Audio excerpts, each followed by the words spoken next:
I'm here with Akuyea. Hey. We wanted to come back and talk to you briefly too about love. We want to talk Yes. about love. We want to talk about family, Yes. and we want to talk about life. You know, I want to tell you that I met Akuyea recently. Karen Akuyea Nini. We have the same nickname. Yes. I met her recently through her brother, through her nephew. I'm sorry, through her uncle. She is the niece, I'm sorry, Yes. of one of my best friends. And I wanted to just give her a moment to talk about that because we do have Master Wellness. Yes. We talk about thoughts, emotions, and energy. And love is a powerful emotion, you know, and grief is a powerful emotion, sadness is a powerful emotion. Yes. But love is the highest vibration and the highest emotion that there is. So whatever it is, we always come back to love. We always come back to that because that love in life, love is life. Okay? Yes. So Akuyea, tell them how we met. Well, we met. I came back to Richmond. I haven't been to Richmond since I was a young child. My parents moved up to Connecticut, but we always came back home every summer with grandma, uncles, and aunties, and spent our summers here in Richmond, Virginia, off of Broad Street, right across from Chimborazo Park. We lived up on Broad Street, and then years later we moved to 3600 Florida Avenue, and so spent that part of my childhood over off of Florida Avenue. And when my uncle took ill, I had to come home because we care for one another. Each of us get an opportunity. When we come into this world, our parents care for us, they nurture us, they love us. And none of us get away.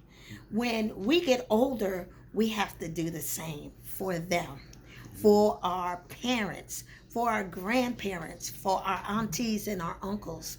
And so it's very vital that we understand the legacy of love and how it endures throughout generation to generation. And we have to continue to strengthen our families and strengthen our communities because all of us have to travel that journey.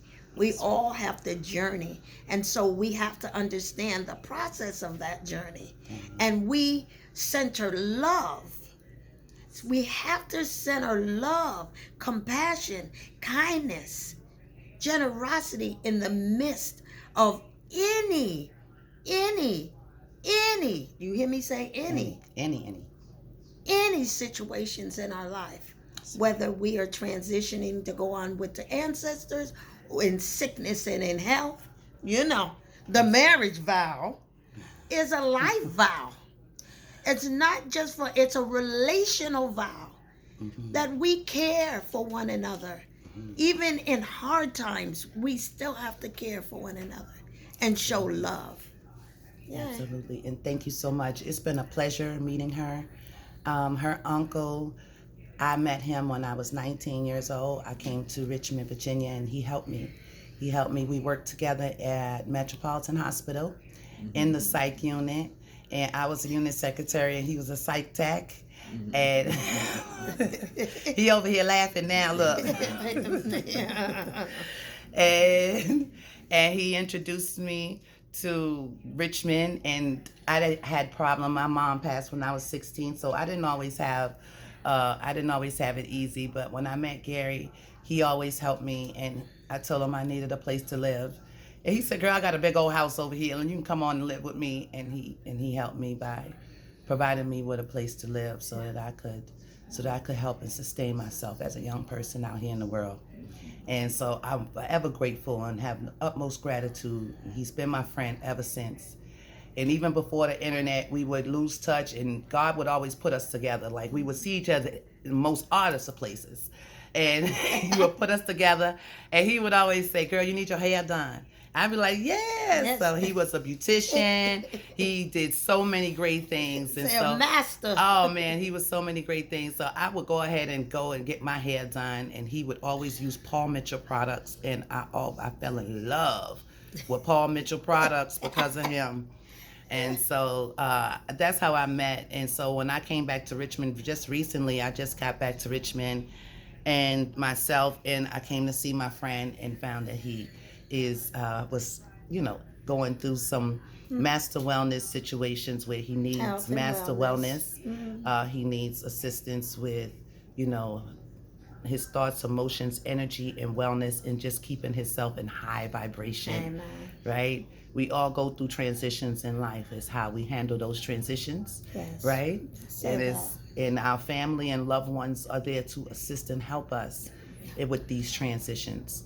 You know, I wanted to talk with Akuyea. She's getting ready to leave. She's going to come back, hopefully. Yes. If not, I hope to travel to where she is. Yes. My father was very paramount in the Pacific Northwest. He did a lot of things in the Pacific Northwest area with the other great people there. Yes.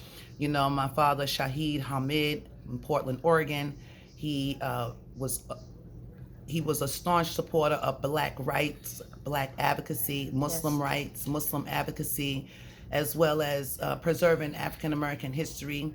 And he did that a lot through KBOO radio and through Portland Public Broadcasting. So I would like to come and join her in the Pacific Northwest, hopefully, to be able to continue with his legacy as well, and the legacy of the great work that the people out there are doing. Yes. I hope to come to Evergreen State College, where we are doing tremendous work with historical preservation, with African-centered healing, with Arisha Day Odawala, Dr. Maxine Mims, Marsha Tater Runga, Joy Hardiman. The list goes on. Dexter Gordon. These are world-renowned educators, and they have been doing tremendous work transforming the hilltop in Tacoma, centralizing, opening up opportunities for community to come in and have access to education, higher learning, cultural activities, community engagement, community healing. It is an amazing, amazing campus to be on. That is the Evergreen Tacoma campus. Let's go. In Tacoma, Washington. We thank you all for being with us today. As always, we ask, how do you master wellness? And we invite you to continue to watch the platform, watch Akuyea, Karen. How can they get in touch with you? Oh, they can go on Living Life Leadership, Living, Living, Life, Life, Leadership. We need that. Facebook page, and with LATCH, Living Arts Cultural Heritage Project. There you go. You have it. So please keep in touch with Akuyea. My name is Tunisia Haamid. I am Master Wellness. I always ask, how do you master wellness? I'm Master Wellness NYC on IG, but we are going to reposition ourselves, and we're going to come back with an even better platform, because we're just not in the NYC. Right now we're in the RIC, and we're going to be global very shortly. Keep in tune. Stay tuned. How do you master wellness? Bye.